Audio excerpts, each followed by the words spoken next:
अस्सलाम वालेकुम व्यूअर्स, आप देख रहे हैं अब्दुर्रहमान एक्सक्लूसिव और आज हम डिस्कस करेंगे कि पाकिस्तान के अंदर स्मगलिंग का नासूर किस हद तक फैल चुका है और इस मुतालिक हुकूमत क्या इकदाम कर रही है।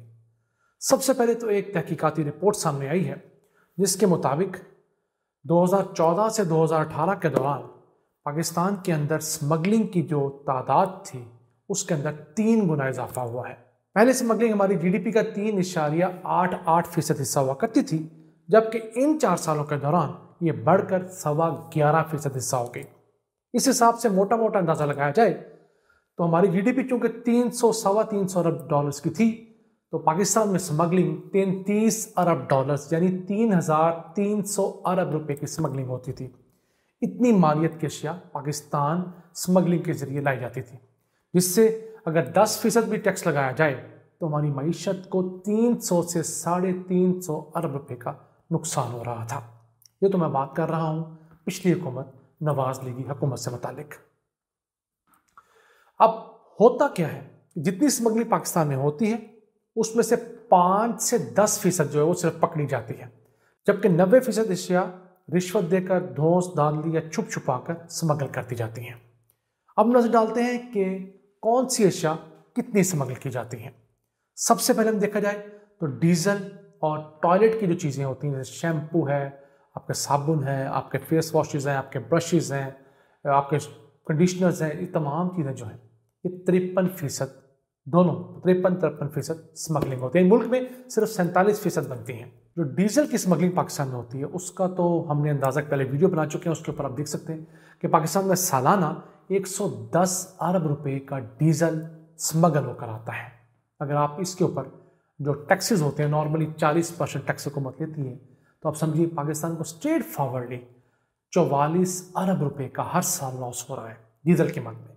अब देखिए हम कहाँ कहाँ लीकेजेस बर्दाश्त कर रहे हैं। ये 350 रुपये हुकूमत जो कि स्मगलिंग के मद में ज़ाया हो रहा है, टैक्सेस ना देकर इसको बड़ी बआसानी बहुत बड़ी तादाद में रोक सकती है।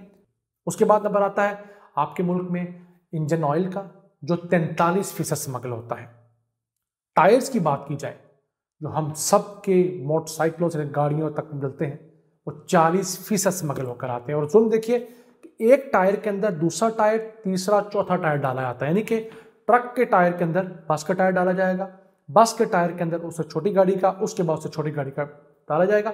एक टायर की ड्यूटी दी जाएगी, 3 टायर वैसे बाहर निकाल ली जाएंगे। हम कुछ वीडियोस दिखा रहे हैं, आप देखिए कि टायर्स जो स्मगल होकर आते हैं वो किस तरह मिलते हैं, निकाले किस तरह जाते हैं। इसी वजह से ये आम टायर से, कंपनी के टायर से सस्ते मिलते हैं। लेकिन इस दौरान होता क्या है, जब इनको उस बड़े से सुए के जरिए निकाला जाता है तो इनकी तारें टूट जाती हैं और ये कभी भी फट कर इंसानी ज़िंदगी के लिए ख़तरा साबित होते हैं।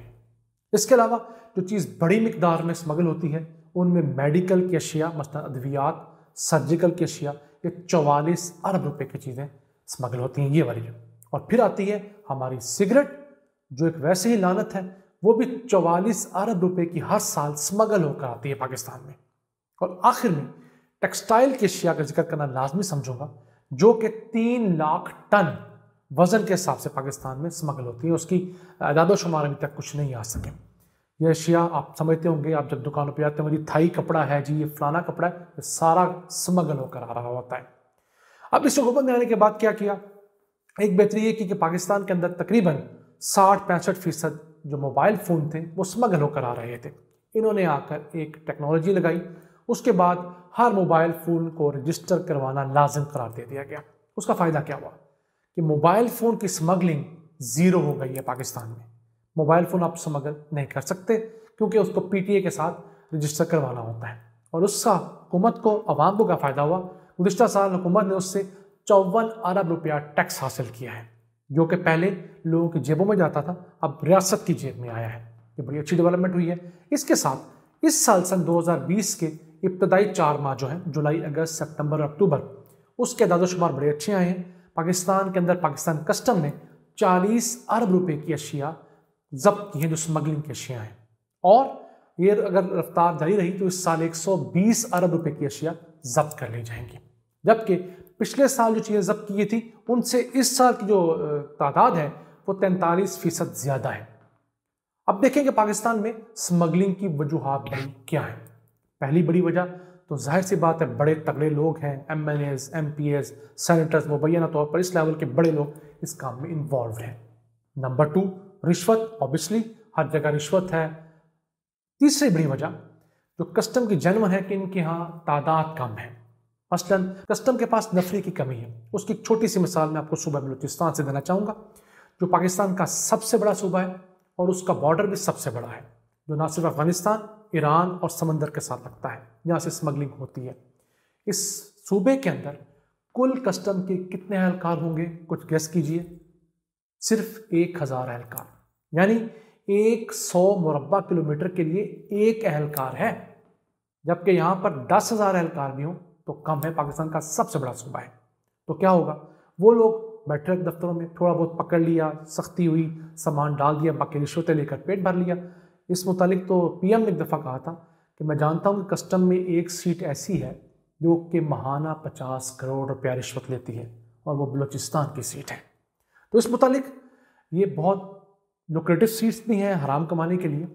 तो हुकूमत ने ये सन 2020 का जब बजट मंजूर हुआ, उसके अंदर कुछ अमेंडमेंट्स की हैं, बड़ी अच्छी अमेंडमेंट्स हुई हैं स्मगलिंग रोकने के लिए। अब स्मगलिंग के अंदर मामलत करने वाला भी मोरद इल्ज़ाम ठहराया जा सकेगा, जुर्मवार होगा। ट्रक चलाने वाला, उसको लोड करने वाला, उतारने वाला, उसके अंदर जिस किस्म की लॉजिस्टिक सपोर्ट दी जाएगी, वो तमाम लोग इसके अंदर जिम्मेवार होंगे। पहले सिर्फ जिसका माल होता था वो जिम्मेदार होता था। इसके साथ साथ अब हुकूमत ने 2000 मज़ीद एहलकार जो है वो कस्टम में भर्ती करने की मंजूरी दी है।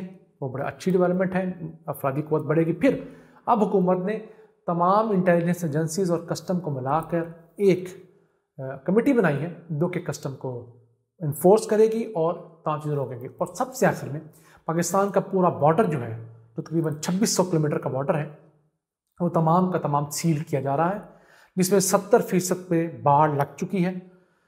उसके ऊपर तो अब स्मगलिंग वैसे नहीं हो सकती। अब जो स्मगलिंग होगी वो अंडर वॉइसिंग के जरिए होगी या बॉर्डर पे कुछ ले दे के होगी। उसके लिए हुकूमत को चाहिए कि टेक्नोलॉजी की मदद लें। उसके अलावा सज़ाएं सख्त करें इन तमाम कस्टम एहलकारों के लिए, और इसके साथ साथ एक जज़ा का निज़ाम भी बनाएं कि जो लोग अच्छा काम करते हैं, अच्छा परफॉर्म करते हैं, उनको अब जज़ा देना शुरू करें। खुदारा उन लोगों को सपोर्ट करें। क्यों सरकारी महकमे जो है वो जंग आलूद होते जा रहे हैं? क्यों उनके अंदर जज़ा का कॉन्सेप्ट ही नहीं बचा? आप अच्छा काम क्यों करें जब आपकी प्रमोशन रिश्वत देकर या सिफारिश से होनी है, टाइम पे नहीं होनी? तो अगर प्रमोशंस भी टाइमली होने लग पड़े और मेरिट पर लग पड़े तो अफसरान की एक अच्छी खासी तादाद काम करना शुरू कर देगी।